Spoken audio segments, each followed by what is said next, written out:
What are we doing? Homework assignment. What kind of homework assignment? Hey, is that stop for a second? Hey, what are we doing? What's going on, survival guys? rate for everyone drops to 0. What's happening? Not much. What's happening? Here. What did you want to be, Raymond K? I think this one might mean The I love this question, sample. Raymond, was what did you That want is pretty to dope. be?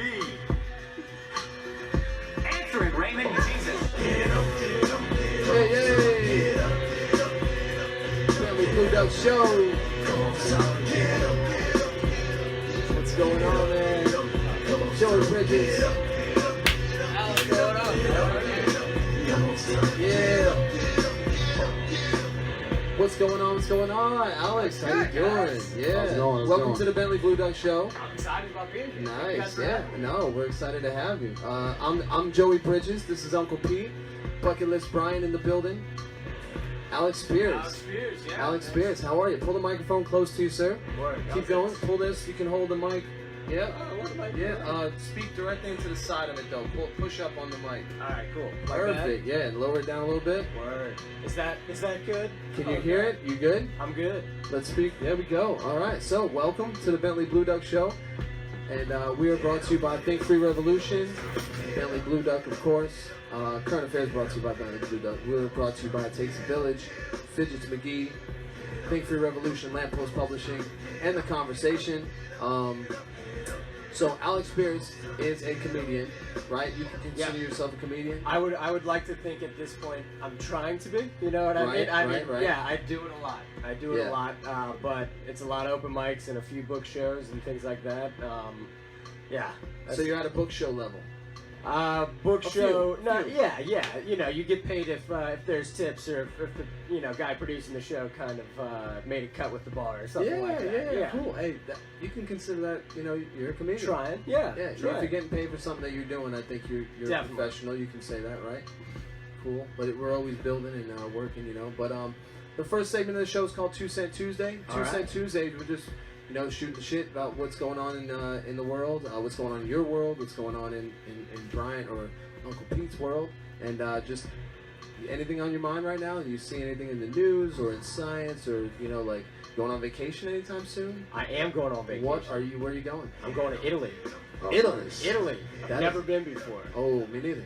Yeah. I've never been outside the United States, but what are you? Who are you going with? I'm going with my parents actually, but it's one of those things where like I'm too old to not pay my own way to go. You know what I mean? So it's like, yeah, we should do that. And they're like, well, maybe we should do this too. And I'm like, maybe. How much is that? Let's calm that down. Yeah. But no, so we're going there at the end of next month. It'll be a lot of fun. Are you going with your slightly racist parents? No, my gosh. Yeah, my dad. I feel like my mom's like, oh, that's funny, and like my dad, whatever. I'll send him a set or something. He's like, am I still racist in this? I'm like, that's not what you like. It's just. He's not like that at all. No, but that is a funny. I like that. You were on Monday. I went to see. There was was it an open mic or a show? Where was it? At the Evening Muse? Evening Muse. Oh, yeah. man, What day was that? Yeah, that was Monday. That was a tough one. Yeah? I don't know. What I do you feel mean? like Why? that was just didn't land. Stuff didn't work. I feel like I went on last and it was like, all right, sounds good. But well, what happens. I notice a difference when learning there's a crowd. Yeah, for sure. Yeah, I mean, you're gonna get it's like law of sales. You're bound to get one out of 10. So if you only have 10 people there and only one person's laughing, but yeah, no, I still love doing it. I mean, they just don't all go the best, Yeah. It was a packed place though. It was. It was a lot of people. I met a couple musicians, some artists, but who's the best? Well, I don't like to say best, but who did you like that night? I think Jason Allen King was. He was the featured spotlight. Guy. Yeah. He's really good. He's done some acting too, right? Yeah. I saw the first time I saw him was actually before I met him was in a commercial for the North Carolina Lottery. And really? He was like a leprechaun, basking in a pool or something. Way. Yes. Wow. It was great. Capitalizing on his own, You know what? Yeah. It's not like he's like. No, I'm not sure. He's a short guy. He's a short guy. And he puts it in his set. Exactly. He's funny. He's funny before he's short. I've seen his the scene when he tells the guy he's there to meet somebody, And then he's like, all right, well, they're not here. And he's like, all right, well, why don't you just go in there, make me some popcorn, Yeah. and we'll wait for him. And he's like, got the gun. He's like, go on. he's No, like, you are know how to serious use an right oven. now? And he's like, no, go. That's what we're gonna do. I know. I watched it was that. a good scene. I Good hit him scene. up after I saw that. I was like, hey, I've watched this like 3 separate Me times. too, I me just too. gotta I tell did. you, this is fun. It was great. He didn't pop a smile. He didn't crack a smile. yeah. Like totally gangster. Like, Exactly. Yeah, it was awesome. That's what's up. Bryant, we were talking about before you came in here. We were just kind of chit chatting about some things. What's the subject you brought up? Well, we were talking about the pollution, but this is a little bit more serious, I guess. But the pollution that was caused by the hurricane in Houston. Yeah. They're doing like a big, massive cleanup over there still. But they're saying that there's been like these areas that have been like super, super polluted, where you can't eat the seafood, you can't do anything in the water near there, and they're just getting around to cleaning it up. And we're just talking about how, I mean, in this day and age, with all the money that the United States is spending everywhere else and doing all the nonsense that we're doing, you know, it's sad to see that, like, in our country, that we can't get a handle on some of this stuff that's out of hand, like the pollution. And so that's like one of the things we were talking about. We were talking about That's that red tide in Florida. That's yeah. another thing that's going on. And then I brought up, I was listening to a couple scientists on Rogan the other day, and he was talking about a deer disease, CWB. It's in 25 states, 25 to 48 continental states. And What does it do? it's, well, nothing to humans yet, but it's in deer that people are eating, and they're not really sure if it could get in humans. And it's being transported eat deer. from state to state. Well, yeah, deer's like a newer thing for Some people good now, when venison, they're yeah. alternate cow and things like that. But Yeah. it's similar to mad cow disease. It kills the deer like quickly, and like it incubates in a longer period of time, so you don't even know they have it. So we don't know what the transfer is yet, because there's one called Scrapie that actually goes. Mice were not getting it, but then they got a variation of it. It's not a living thing, but it's like a It it's adapts kind of thing. right. So I mean, they're concerned about it. Like, so What if this is ground zero for and that was the first time that like they That talked was- about like that and zombies. and zombies. That's exactly what it makes. It says it gets in the brain, and it makes it that deer acts different. Like, he gets hit by cars. Like, and it's found that like a lot of the deer that get hit by cars had this, because they're just kind of standing there like like a zombie.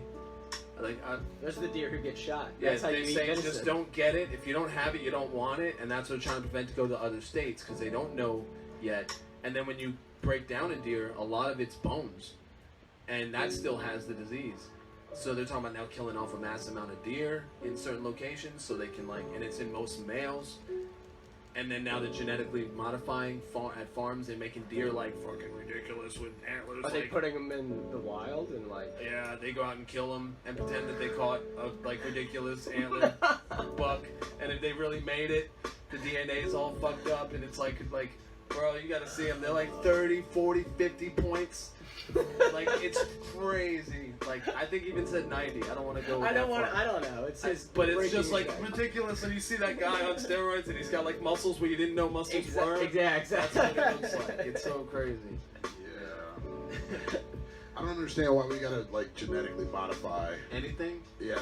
Yeah. I mean, before we were here genetically modifying anything, people were living longer. There wasn't as much bullshit going on. I mean, just doesn't make any sense. What if we're a genetic modification? We have to be, right? No. We're a creation of something from somewhere else. No? Long conversation. Different show. Hey, what about I knew what was happening. All right, John McCain, rest in peace. Yeah. I knew that there was going to be some scrutiny on the flag lowering. I just knew it. Like, he couldn't just let it go. So did I? He This didn't is- lower this one is- of the flags That's for an okay. extended period of time because he thought that they gave him too much coverage. Oh, that's They exactly. gave him too much. He's dead. Come on, dude, can you just stop? Like, I want to just have some hope. Exactly. I just be want a you nice to do dude. something cool so I can be like, okay, It's only It's going not to take that one bad. cool action for him for you to say, okay, it's not that bad. Like, really? for him to give me some hope. bro. For some hope in a human being to be like, okay, not Next. like, okay, Now you wanna talk about I Pete? want to love everyone, right? So the idea is that like I gotta find something. Can I find You know, something? you can love them. You don't have to find anything. You don't. Nobody has to justify Can we your do love. something? Oh, There it is. Justify my love. See, That's pretty dope. I just put an explanation all point right, at the all end right, of that. cool. We just John moved McCain, on. rest in peace. Got And it. Trump. You know, Bill Clinton was impeached based on they were looking for other shit, and they just happened to come across this, and ended up getting impeached by that. Like I think that's the same thing that's going on with Trump. Like they're finding other shit. They're gonna be like, oh well, we started out with Russia, but then we ended up Just finding knocking this down the other thing. dominoes. Yeah, yeah. It's like gangster shit too. Like his lawyers are all like, they're not even talking. Oh, dude. He's like, Well, they're also all very old. Like, it's like, he doesn't answer our emails. It's like, I don't do email. It's like, what? What's email? What's email? I wrote a letter to Donald one day. Has my front desk girl done that yet? And you're like, that's not what we say. That's not what we do anymore. Stop. What else is going on? I'm going on a cruise. Ooh. No. Have you ever been? Where are you cruising to? I don't even know. That's how scared I am. I haven't even paid any attention to it. We're going to different places. Her sister's getting married. That's usually what happens on cruises. You go Her different sister's getting places. married, but I'm just concerned about a boat of thousands of people that's just in the middle of nowhere. You If see I what can't happened? see land, I think I thought about that today. You seen what happened with the Titanic, right? What? No. The Titanic? No. And I mean, I watched that the other night, actually. Not Titanic, but Hey. on amazing things that went wrong. Yeah. They said, not even God can sink this ship. And then God was like, watch this. Like, Just like that. which that sucks. Sorry, I'm not making light of it. But yeah, I'm kind of, This is your lane. Good, keep going. I'm kind of scared. I'm just saying, I'm kind of nervous. You're the one about this. going on a cruise. Oh, sorry, you don't. Where are you going? When are you going? The 5th? Okay. No, we're going down the 5th. We're not leaving till like the 9th or 10th. And then we're going for 7 days. 7 days. That's a while. Yeah, that's a long time on a cruise ship. And you have to like get to where you take off for the cruise and leave from where the cruise dropped you off. Like, Her parents are professionals. okay. And my parents are Professional professionals. cruisers. Yeah, they've been more than like you go skydiving, you got to go 7 times. You don't have to. You got to tandem. They're certified. Yeah. But then you go by yourself, and you can totally like they can go by themselves. It'd be totally awesome. Yeah, they're not tandems anymore. I'm a tandem still. This is my first tandem. I need someone to hold my hand. You're the guy sitting on the other guy's lap that's wearing the spandex. He's That's behind you. me. He's behind me. Like I'm freaking out. Like Whispering into your ear. yeah. but like at a Don't resist. Relax. Shout out We to got Andrew 30 Schultz. seconds for you to take it in the butt.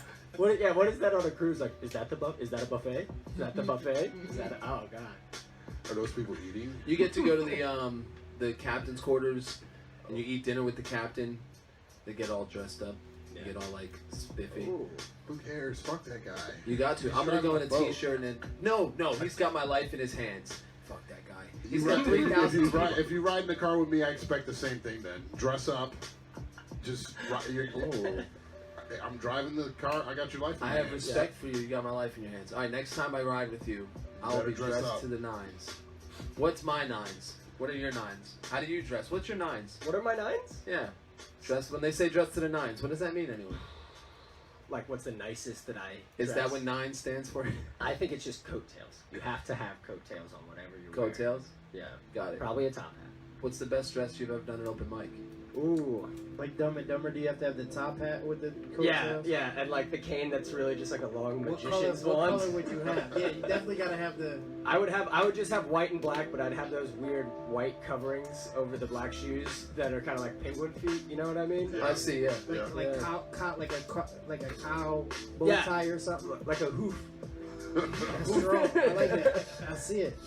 Pastel colors or? That's like 9.5. That's not even 9. That's strong. Yeah. What's yours? What are you going with? Silk drawers. Nah. Whatever else I have on doesn't matter, right? I could just be. Oh, what's mine? Tying the shoes. Tying my shoes. That's about one. it. That's definitely one. Tie my shoes. You can put me in like that's my next level. My shoes are. If Are he his ties- shoes tied? Holy shit! If he ties his shoes, he Ready can to wear a go. robe. He's good after that. Oh man, if you know me, you Wearing know a robe. Yeah. A robe with tied shoes. Where are you going? You're like, I need to go somewhere, but I'm gonna wear this. He's going to fucking Walmart. Like the dude. As casual as possible. Dressed up. If I'd say whatever dressed up is, as casual as that dressed up is. Yeah. If I can get away with not tucking the shirt in because there's those little triangles, I'll argue that point. There's triangles, it's supposed to be, and then you can wear it in or out. In or out. In or out. So, I'm not sure there's much that you won't argue, Joseph. I think there's a lot I won't argue. for me, like the nines, like I like being different, but I also don't like being like so different that they look at you like you're not supposed to be there. So like a bow tie, like I got a bow tie from Uganda. It's kind of like a celebratory. You know what I'm saying? Like, Does it look like a bow tie? It's a a bow bow tie. tie. Oh, it's just a bow. Okay. It's a bow tie, and it was a non-profit from Uganda, so they were selling this stuff and sending it back there. I bought it at like an art walk, like a street festival kind of thing. So that's that and like suspenders, because you still get dressed up. And it's like you're not the only guy with suspenders, but like you're one of few, and like it looks That's good. right. Yeah, Right. exactly. You're bold enough to If do you can something. pull them off, and some body types they don't look good, but if you can pull them off. Yeah, it's not. You It's said not my Uganda? best. Uganda is where I got Did the. that come with like your free your tickets from What are we talking about? I feel like your face looks like you're warm on it. 30 seconds later. I was trying not to be rude. I just wanted to know if they came with Hurry his up and tickets. finish so I can bring this up. If they came, what is it? Yes, and I wore my bow tie. Yeah. I did Here's your the bow bow tie tie. and your ticket, sir. You want some popcorn? I like the bow tie. A sweater vest, like not sweater vest, but sweater like I like a sweater, like out of wool, like type. I like different, maybe I guess hipsterish stuff. Yeah, I know. I feel like what I wear like at work or like something like when I'm trying to like when I have to tuck in my shirt, like it's not the same as like what I wear. Right. Other than that, like at all. If I go tuck my shirt, it's a serious business. Oh, If I get like invited to be on like a boat or to the polo grounds or going golfing or something, like I want to have the outfit that looks like kind of like the outfit, but just like a little bit different. Like you probably don't do this that much, kind of like like you're saying on Dumb and Dumber. Like yeah, exactly. I want somebody to be like, is this guy fucking serious? And then when you talk to him, like, yo, that dude was pretty cool. Actually, he You has knew some cool exactly shit to say. what to, you get invited and you're like, I know exactly what I'm I got my boat outfit ready. It's right there. I know what I wear every time. My wife's been bugging me about a boat outfit. She's like, you know what you're gonna wear? I'm like, but did I have to have like I guess this is a big event. Yeah. Oh, the wedding's a big event, and I'm not. Is the wedding on the cruise or is that? Yeah. Okay. So like, we got the. So you get married on the ship? Yeah. That's dope. You know, they have comedy and DJs and photographers and stuff go on that ship. If I get over my fear, I could probably maybe do that for a living. Ooh. So you know how like if you get married in like Jamaica, the marriage is not recognized in the United States? Yeah, I wonder where they. It's just like, Is the it's- ship it's- though territory of the It's United it's States? like not ordained by someone from the United States or whatever. Oh. Will that stop So if the you get cruise? married in the middle of the ocean, does that like marriage come back with you or? Maybe you knock it out before you get into international. Yeah, maybe waters. they get it on. Yeah. You know, And then just married ride the out whole the time. water. Yeah, then they're married the whole. Then so much. Or Sex. maybe they don't get married until afterwards. If you can last the ship cruise, if you can, It's and not then the you come Titanic back, by the you time can you still come get back. married. Oh, you could. That could be a TV show. You don't man. sign That's it till Fox's you get new back. TV show. That's a whole new reality show. Well, we already, Break a boat this weekend. if you can make it back without killing each other, you get to sign the marriage paperwork. Yeah, the cruise is free. If not, you pay for the cruise. Oh wow, we were gonna go anyway. Oh shit. I said cruise, fears, deers, weekend plans, trips. I don't know. What else? I've been building stuff lately.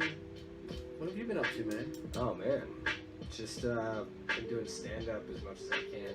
Pretty much got a show on Friday, and then been Where at Barista Craft. It's in Charlotte? Yeah, it's Okay. just north of Charlotte, almost in like Cornelius, Huntersville, but not all the way up there. But Close by, I might check it out. yeah, Friday? it's good. Yeah. Alright.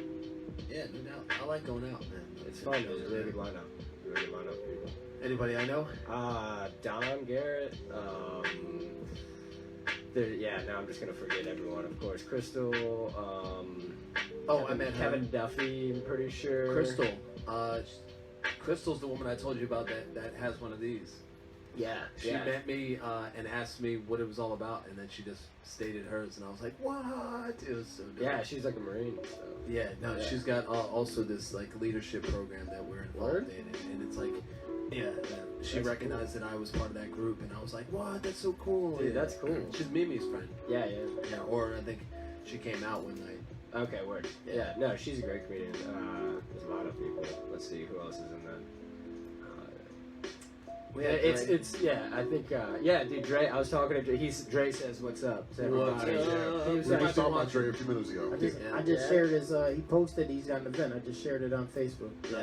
Yeah, I like Dre's the sharing man. people's stuff. Tell me what I can after I'm meeting. share your event. Sorry. Oh yeah, good. word. I will. Yeah, let people know this Friday at what's it called? It's Friday at Barista Craft. Barista Craft. Yeah. Is it a coffee shop? So it's a bar and they got like a full bar Like and Crown Station? kind of like Crown Station, but like on a miniature level on the inside, and then the outside is like a patio, and like it's actually outside, and there's like another restaurant right next to it with like a pretty big patio too. And like, hold on, so you're like kind of like, am I hijacking those people's like Are you gonna like get free- nights? You know, like, oh, there's children over there, like, and then What if you like look over there too and be like, right? Am I yeah, right? but no, sir? exactly. But like by the end of the night, like it was so packed out. Last month we did it.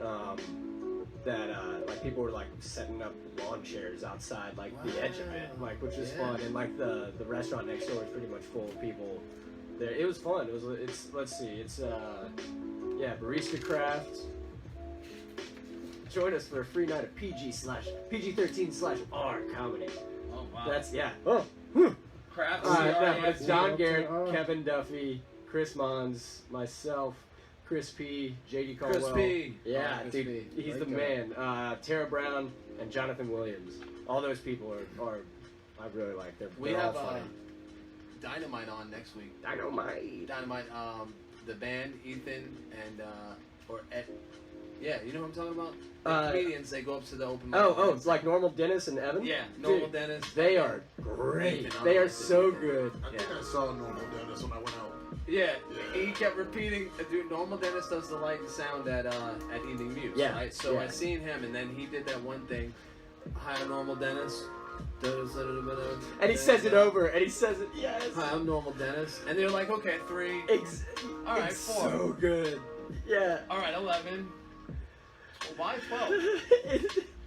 But it's so good. It was like I was recommended to be on the stage by this person. Why and the 13th time? Why do you gotta keep going? I like when he was on the mic. He was like, "Should I play some music in between?" And he was like, "Yeah, dude." No, he's like, "Should I do something to fill the space?" And the host is like, "Yeah," and he goes, right in the middle of a show, bro. It was like you got the impression he didn't know what he was doing, but he totally knows knew what he was doing. Oh yeah, So it's funny. like it's a joke of a joke. Oh, It's so right, good. that's what I said. It's like a joke inside of a joke, inside of a joke, It's and then so you're funny. like, No, and Evan's like that too. Evan's really, really, really funny, and they get on there and like, you're like, they're not just making this up, are they? And sometimes like, no, they're making it up. And it's still really good, and like, but they're funny. Seen them at Crown before. They're good. Evan came out golfing with me. I work at Top Golf, and I can get people to go out there. But I was out one night after I passed my test, and he messaged me because I put a video up of me practicing. Yeah. And he said, "Yo, I live on Arrowhead." And I'm like, "Yo, what are you doing? Come on out." He came up, we hung out. Like, it was like right before closing too, and it was like coming on 12 o'clock. And he ended up hanging out for like a half hour. Dude, Evan's a man. confirming the show. Yeah, I've he's showed cool him a dude. few times at Crown and different mics and like after like small bar, whatever. Yeah. Good dude. He helped me polish up a joke. Yeah. Yeah, I'm not gonna use it. You'll hear it Wednesday. Are you gonna be out Wednesday? Yeah. I got a Okay, joke. I told it to my aunt the other day, and it went smoothly, and she laughed, and I was like, "That's the it." test. I'm like, That's "That's the it." test. I frequently say that going out, hanging out with comedians, 9 times out of 10, a comedian's just trying out a joke on you. Oh no, When I you're hate in that. I hate conversation- that. That is not. I'm not about that life. You don't want him practicing on you? Like that's All the the most. time, though. Every Single time conversation. you're like, oh, oh, kill me. And like you can tell, it's like, did you just go into a set on me right now? It's like, this isn't a back and forth conversation, and you've brought this up 3 times. Like, what are you talking about? And it's a poorly built conversation. It's awkward sometimes. Yeah. And you're just trying to talk, and someone like jumps into a joke every single time. You're like, are you just using me? I like that I'm in a conversation. Exactly. You're just bouncing off jokes on me. It's the worst. If you look at, like, what if he just goes to his notepad and say, So what do you think What do you about this? think? Yeah.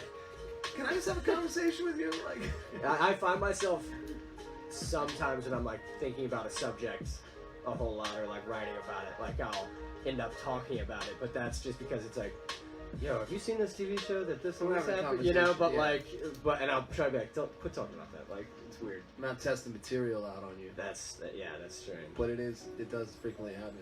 Yeah. Yeah. But so our show, we've been building for almost a year. Yeah. We have a planned a party that we're planning. It's a superhero-based theme. So when you come to our party, it's going to be at a venue. We might do Crown Station. We might do, I don't know, got to find a place. But we're coming up on a year. We're going to put together the party. Our show is segmented out. We have 2 Cent Tuesdays, which we're in right now. We're about to roll out and get into the eulogy. Okay. So the eulogy, how we came up with that. By the way, 2 Cent Tuesday is sponsored by The Conversation. Shout out to Elise. She's usually here. She's taking a week off. The Conversation is another group on Facebook you can follow. They have all sorts of like really cool, neat, dope conversations. Word. And once a week they meet at different places like Fox and Hound and stuff. Have like live podcasts, like discussions.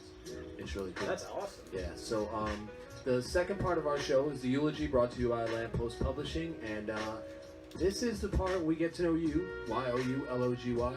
So eulogy. Yeah. And this is Pete's favorite part. I think maybe not. I don't know. Maybe I'll say. But this is Pete's. I love the whole show. Oh, good. Never mind. I'll never say that again. So we're gonna roll into the eulogy. Bentley Blue Duck Show, brought to you by. He will tell you Revolution, that Fidgets his McGee. favorite part's the game show. His favorite part's the I game will show. say. sounds He like loves fun. it. Yeah. Can't So- wait for that. Think Free Revolution, Lamppost Publishing, bringing you the eulogy.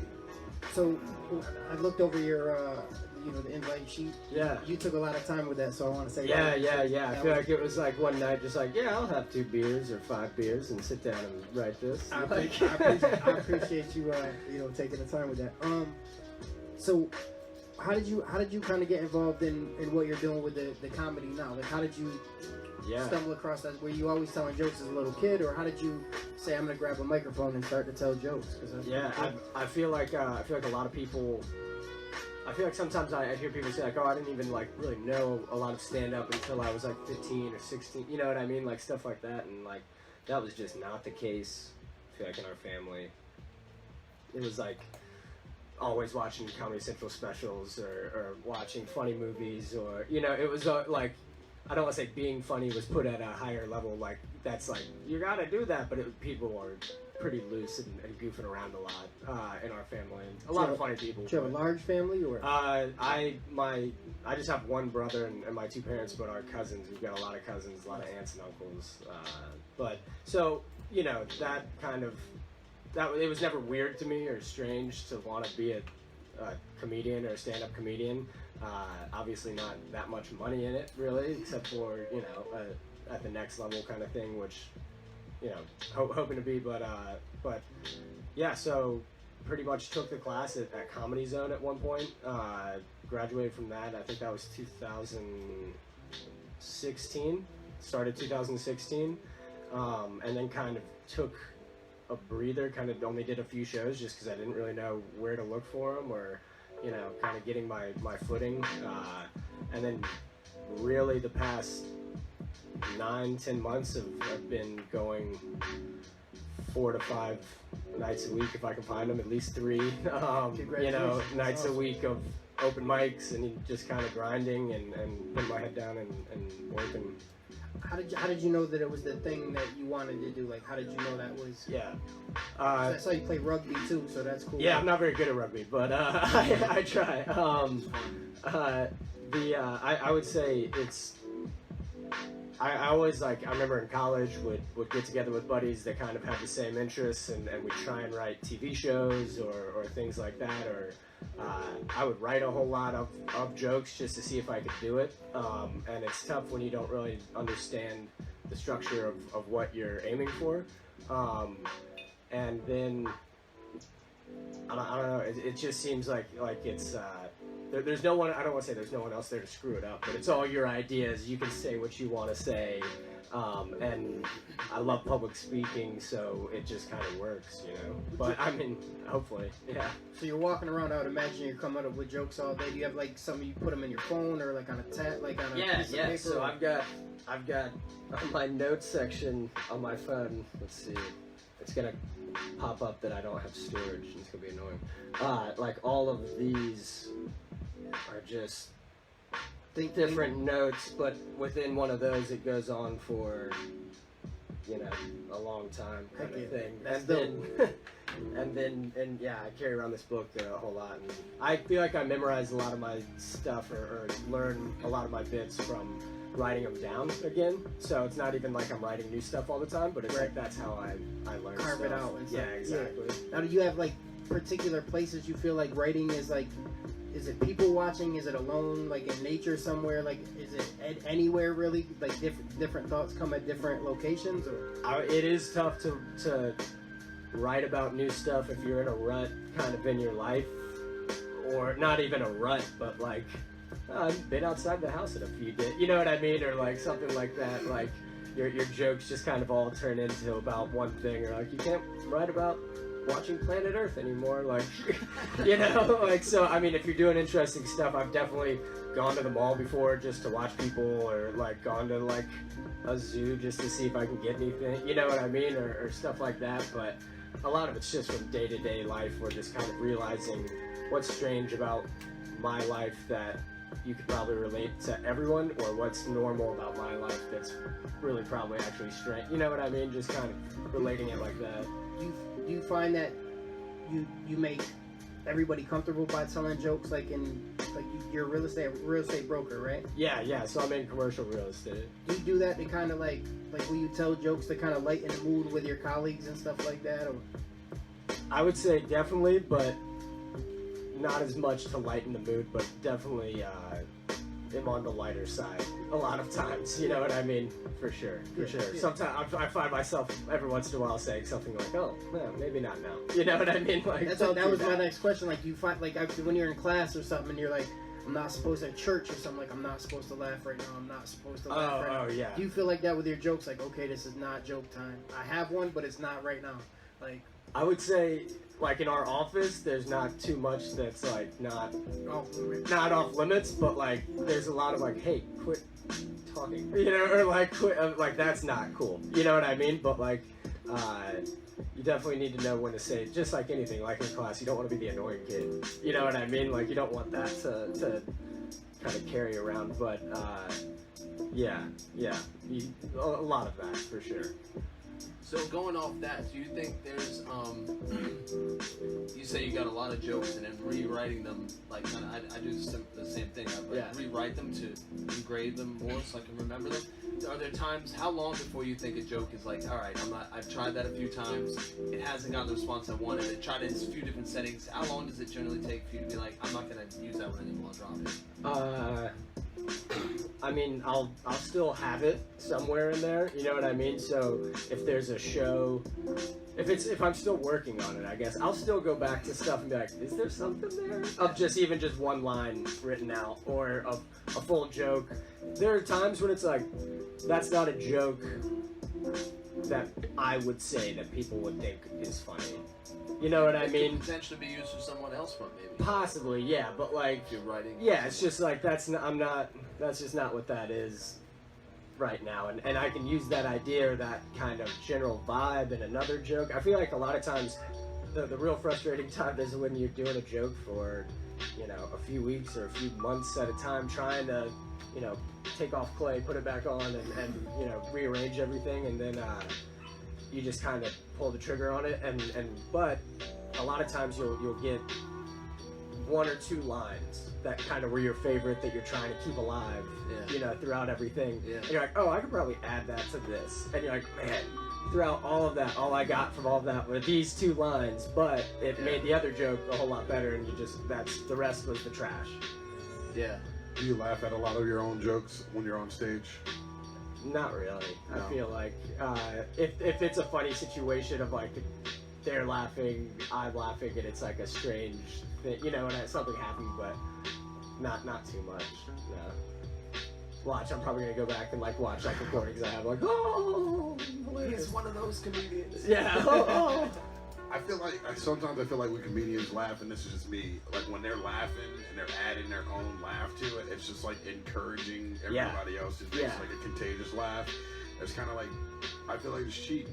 Like, I don't do stand-up, so I don't have much of a leg to stand on, but like, I will roast a room. Yeah. Like, if I'm like with a bunch of friends, like I grew up the same way you did, like with your cousins and stuff like that, so, but like that being said, I think it's even a little bit different when you're doing that, and I still don't think it's cool to laugh at your own jokes. It's I could understand coming up with something like, isn't that a crazy situation? You know what I mean? But to be like, and then I got him again with the punchline, like, that's just kind of strange to me. You know? Gotcha. Yeah, I would agree with you for sure. Do you listen to comedian Jonesy on Weird AF News? No. Alright, he laughs at his own jokes, and he sounds... There's a line, I think. Yeah. There's a... When you say laugh at your own jokes, like, ha ha ha, am I right? Like at the end of the joke, like, you still think that's... I mean, no matter how funny you think... No matter how funny I think my joke is, I'm still not going to laugh at it because I don't want to encourage the laugh of the room or whatever. you want to make sure no one laughs at it. No, What? I want everybody else to laugh at it. Oh, and be the cool guy in the room that's not laughing at exactly. That's- Exactly. That's a perfect way. But I feel like it's like when they're laughing very hard, like it. it's And you're like, it's just another day in the park. Exactly. Yeah. Act like I completely agree. Some with people that. can do it, I think. I think some people can laugh at themselves in that way, though, and that's their character. Like you said, you can write a joke and you be like, this isn't for me, maybe. Yeah. But I can see goofy guy over here laughing at his own jokes, and Exactly. that's what's funny for him. Yeah. Because he acts like that. Because So their weird. punchline really is leading into them like laughing anyway. They're like, So, I thought that was like... yeah. It's a lot. I don't... To each their own, I guess. True Yeah, I story. don't know. I guess I might notice it now. Yeah. Now I feel like. Yeah. I mean, I wasn't putting you on the spot or nothing. I was curious because I didn't know if I was like one of the only ones that felt that way. And granted, like I said, I don't do stand up, but I will stand up and roast a room. I Have feel your like parents ever seen you do stand up? Like They have, Jason yeah. had his parents out the other night. They have? Yeah, they have. Yeah. They have. And do you tell that that slightly racist I joke? think that's like what they saw. I think that's what they saw. Yeah, Does I he think think- yeah. Yeah. I mean, I ran it by. I remember. We gotta hear it now. We gotta Hear hear the this. joke? Do Yeah, it. because like this is like the 5th time we've talked about The joke. jokes. The joke is essentially. You ever hear somebody say like, "I guess you had to be there"? I've had that happen like 5 times tonight because I have no idea what you I guys might are ask you talking to about. do the dad sneak. That's the joke. That joke is actually one of them started out completely different. The one that they saw. Essentially the premise is that like my parents are getting older. They're young enough to realize that old white people can be pretty racist. So they're right in the meaty bell curve where they are young enough to realize that, but also old enough to still be kind of racist. Like, but so that's just kind of the premise. But I mean, not even that's just a point to it. But the one that they saw started off with that, and then talked about kind of like goading my dad into like yelling out like the colored guy, like just like so. Sometimes I try and like catch him in it, catch him in the act. But I think now that's kind of boiled down into a different idea. I've kept those tags and kind of moved it into something else where it's talking about like I say the meaty bell curve part, and then like I'm trying to get him cultured, but I don't know what to do. So I showed him Get Out.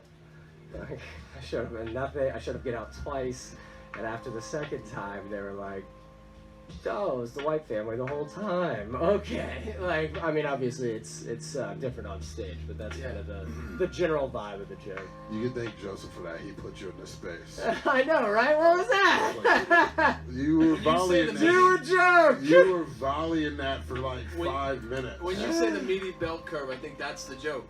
Like, that's where you relate to the people that understand what you're talking about. Like, yeah, there's like, oh, okay, I get it. Like, they're not, but they are. Like, but my grandma said something like, let's get the Chinese people to take our picture. And, like, she didn't know why that was kind of racist. And, like, a lot of people might not know why that's kind of racist. But that is. And those one of those things.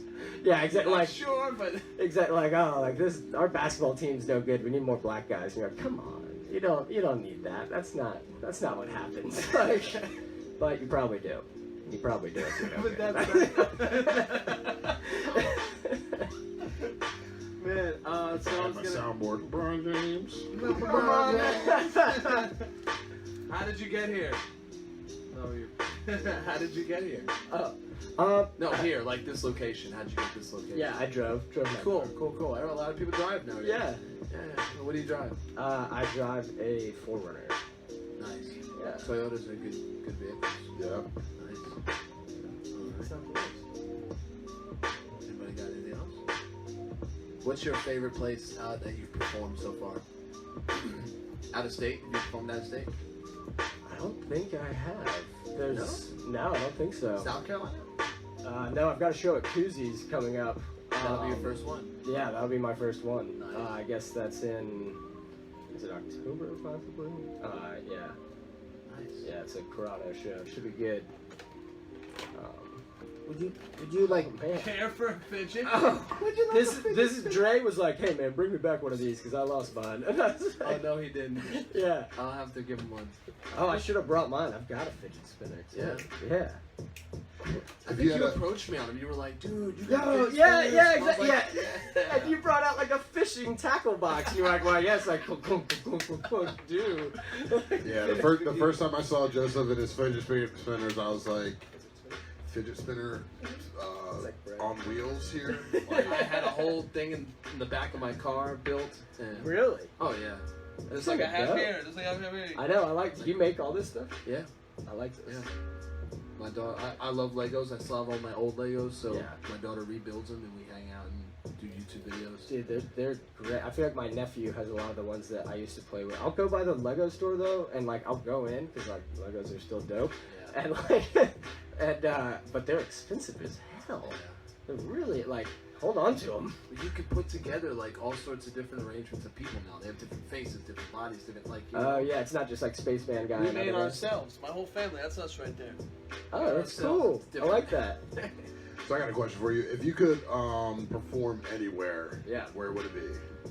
Oh man, I don't know. Somewhere where they want me. I don't know. What's the best one so far? Yeah. Probably Charlotte Comedy Zone. But I mean, nights at the Evening Muse when it's really getting good. It's a nice, close, tight room. But I mean, that's something that you've already done. I'm saying somewhere you've never done. Like, would you want to go to LA and perform? Would you want to go to New York? And Yeah, perform? Store. You want to go to the store? I That's mean, how they yeah, talk about it, obviously right? one of those. I mean, I don't really think like that. I feel like I just my cousin is a comedian in Austin. I'll probably go out there hopefully soon and try and get a few sets in and at Mike's or something like that.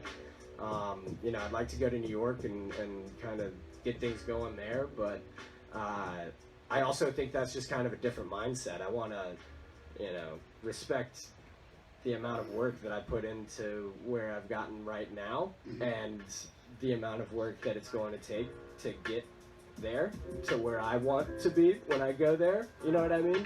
So I feel like at this point, that's the next step in the goal cycle. So I need to just kind of keep my head down and keep digging away. aside from working on your content continuously, because I recognize that you said you write every day, which is awesome. A lot of people don't practice their craft every day.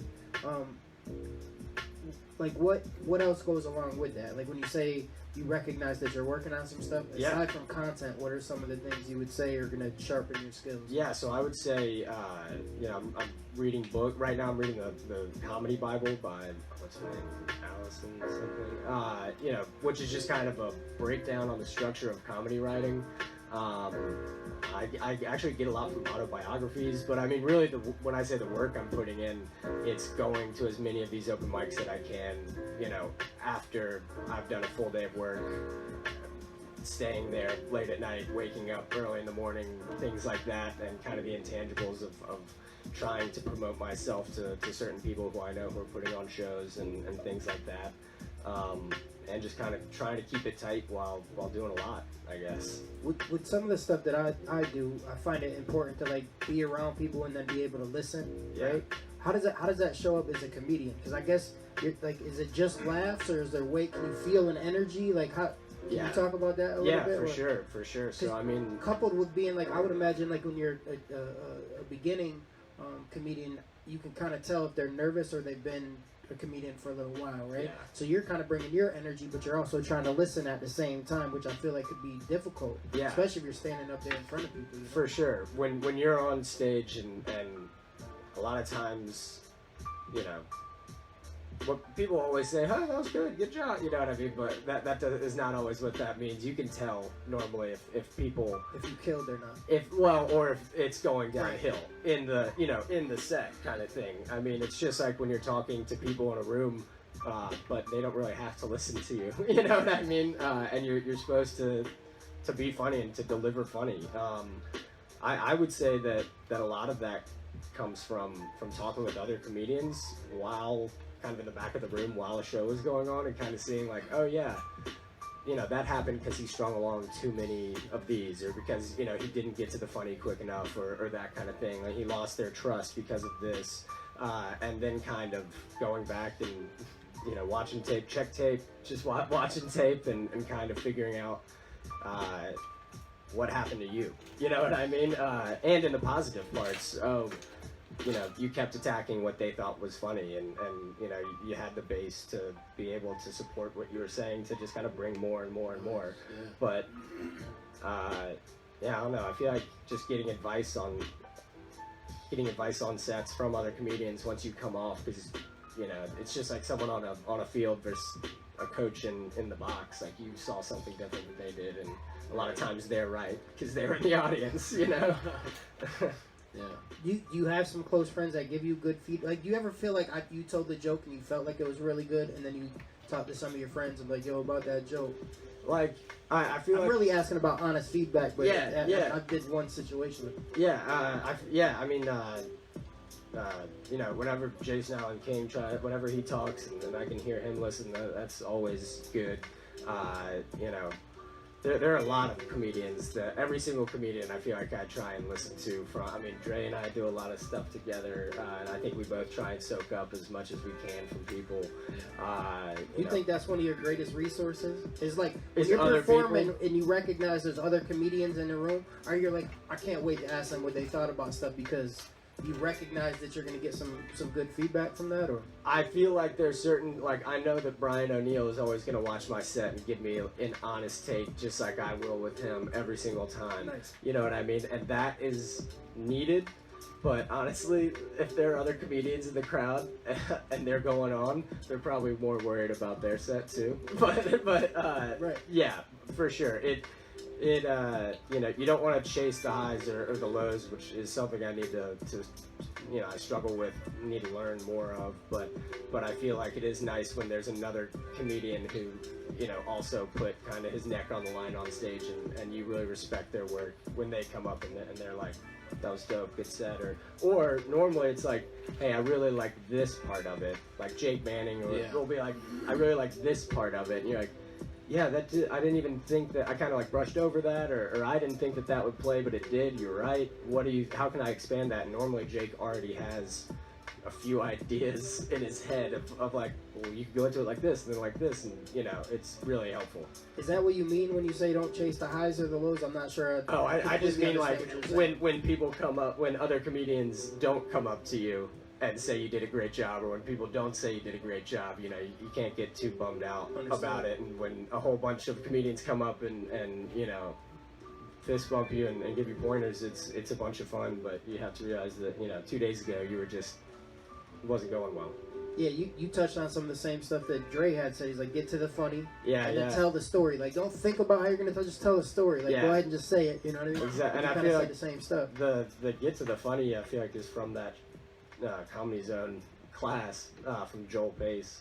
He says that all the time, and then that's definitely the goal to be able to get to telling the story. And I feel like the way that I get to telling the story or be able to do that is to have the backbone of writing it constantly and knowing what the story, I guess, should be, because you can't leave out certain words and things like that, or certain phrases, or this before that before that, you know what I mean, or the way you said something doesn't work if you just said this right before it, and so I feel like definitely knowing your stuff makes it a lot easier to just kind of get up there and tell the story, for sure.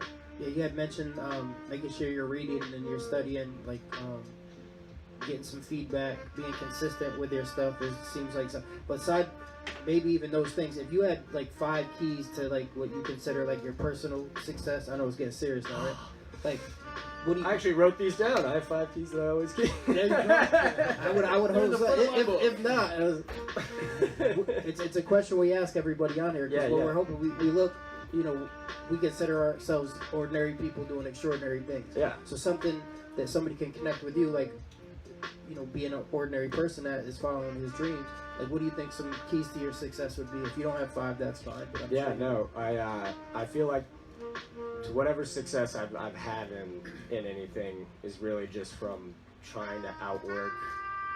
I don't want to say outwork the other guy, because that might work in business or in sports or in something like that, but in comedy that's not really what it means. But just knowing that you are working constantly and not trying to compare yourself next to other people, because you're not going to normally compare yourself next to a super hard-working person, and you're going to start working hard. You know what I mean? So that's why, like, a lot of times I say it's like your personal keys to success. Yeah. Like your work ethic and your consistency measured against yourself to make sure that you're making your own progress. Right? Exactly. So I definitely count that on there. And then keys to success. I noticed when we asked the question, what do you think the world needs more of, right? And where to begin? Yeah. You said that people would say kindness or empathy and good intentions, but you also said, I think that people need some urgency, confidence, and probably some drive. Yeah, exactly. I didn't mean to sound like someone's like Unless mean, you're angry Hitler. dad there. Yeah, I know, right? I'll tell you what people really need. You said that. Yeah, no, I wrote that. That sounds like Hitler, oddly. No, I feel like that's a lot of people. When I thought of that question, I was like, a lot of people have good intentions of like, we need to help XYZ or do more of this, and it's like, do it. So go and do it. Get some urgency and go and do what you think should be done. You know what I mean? A sense of urgency. Exactly. So I would definitely say a sense of urgency.